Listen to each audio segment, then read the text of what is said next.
personne commence à adorer Allah, il s'approche d'Allah, il s'approche, jusqu'à ce que Allah subhanahu wa ta'ala l'aime, et lorsqu'il l'aime, il lui impose la bonté, l'amour, et tout le monde, les gens qui le regardent, l'aiment, sans le savoir.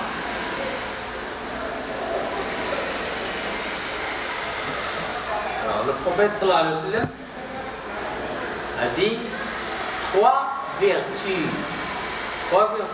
celui qui les possède goûtera la douceur de la foi. ثلاث من كن فيه ذاق حلاوة الإيمان. Trois vertus, celui qui les possède goûtera la douceur de la foi. Premièrement, c'est aimer Allah et le messager d'Allah plus que tout ce qui existe, tout ce qui est sur la terre, plus que les parents, plus que les enfants, plus que l'argent, plus que tout. Aimer Allah et le prophète plus que tout. Deuxièmement, aimer quelqu'un pour l'amour d'Allah, pas pour qu'il vous donne quelque chose, ou qu'il vous protège, ou qu'il vous aide, non, pour l'amour d'Allah. Et troisièmement, répugner à retourner apostate, comme on répugne d'être précipité dans le feu de l'enfer. Ne pas vouloir non, maintenant vous êtes musulman, vous refusez de quitter l'islam, comme vous refusez de vous jeter dans l'enfer. L'apostat, c'est ridda, c'est sortir de l'islam. Refuser de sortir de l'islam, comme on refuse de se jeter dans l'enfer. Alors si quelqu'un a ces trois vertus, il goûtera bien la bonté de la foi, la bonté de l'islam. Aimer Allah plus que la vie, plus que les parents, plus que les enfants, ça c'est dur. C'est dur, c'est une épreuve très dure pour montrer et démontrer qu'on aime Allah et on aime le prophète plus que tout ce qu'on possède, plus que tout ce qui marche sur la terre. Et une fois, Omar ibn Khattab a rencontré le prophète sallallahu alayhi wa sallam. Alors ils se saluent, ils ont touché la main, et vous savez que le prophète sallallahu alayhi wa sallam avait une main très tendre, très tendre. Il était fort, très fort, très fort. Les ulama disent qu'il avait la force de 40 personnes, le prophète sallallahu alayhi wa sallam. La preuve que pendant la guerre de la fossée, les Sahaba creusaient la fossée et quelques-uns ont rencontré une grosse pierre, une roche très dure. Ils ont heurté, ils ont tapé et c'est comme l'acier. Alors on a appelé le prophète sallallahu alayhi wa sallam, il est venu, le prophète sallallahu alayhi wa sallam, il est venu, il a frappé la pierre. Une fois, il s'est cassé en deux. Deuxième fois, il s'est cassé en quatre. Troisième fois, il est devenu comme en petits morceaux.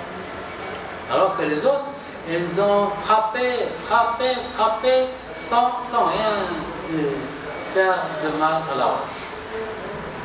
Le prophète sallallahu alayhi wa sallam était très fort, mais sa main, c'était une sorte de miracle pour lui. Sa main était très dure, très tendre, pas très dure, très tendre. Sa main était très douce, très tendre, mais il était très fort. Alors Omar ibn Khattab, il a salué le prophète, ils ont touché la main, et il a senti la main qui est très douce et très tendre. Il dit, tu sais, Rasulallah, tu sais, je t'aime plus que tout le monde. Je t'aime plus que mon argent, plus que mes parents, plus que mes enfants, plus que tout le monde, sauf moi-même. Et le prophète sallallahu alayhi wa sallam dit, tu n'as pas encore arrivé, tu n'es pas encore arrivé à l'amour que tu dois arriver. C'est-à-dire, ton amour est encore pas complet. Alors ils se sont séparés.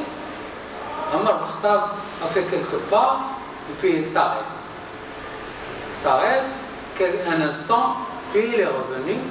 Il dit, tu vois, messager d'Allah, je t'aime plus que tout le monde, je t'aime plus que moi-même. Plus que moi-même. Et le prophète sallallahu alayhi wa sallam a dit, maintenant tu es arrivé à l'amour que tu dois arriver. Le fils de Omar, Abdullah ibn Omar, a vu la scène. Il a vu son père qui était avec le prophète, puis ils se sont séparés, et puis Omar qui est revenu, il a dit tout à l'heure, j'ai vu que vous étiez ensemble, puis vous êtes séparés, puis tu es revenu, qu'est-ce qui se passe? Il dit, Omar a dit, voilà, j'étais avec le prophète, mais voilà, je lui ai dit ceci et cela, il m'a répondu que mon amour n'est pas à la hauteur. Alors, je me suis séparé de lui et j'ai fait un calcul. Omar a fait un calcul. Il a dit, je lui ai dit que je l'aime plus que tout le monde, sauf moi-même. J'aime moi-même plus que le prophète, plus que tout le monde. Mais qu'est-ce que je veux? Qu'est-ce que je veux pour moi-même? Je veux le paradis.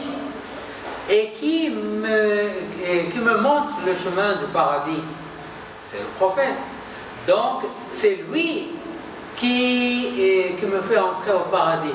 Donc, je l'aime plus que moi-même, parce que son amour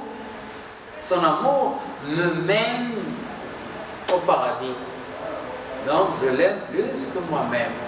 Et le revenu a dit, je t'aime plus que moi-même, plus que tout le monde, m'aime plus que moi-même. Donc, aimer Allah, plus, et le messager d'Allah, plus que tout le reste, plus que tous les enfants, plus que tous les parents, les familles, et plus que soi-même. Et deuxièmement, aimer les uns les autres pour Allah. Non pas pour un intérêt de ce monde-ci-là. Et troisièmement, refuser de quitter l'islam. Une fois on est musulman, quelle est la conséquence de celui qui quitte l'islam? C'est on le demande de retourner. S'il retourne, on le libère. S'il refuse de retourner,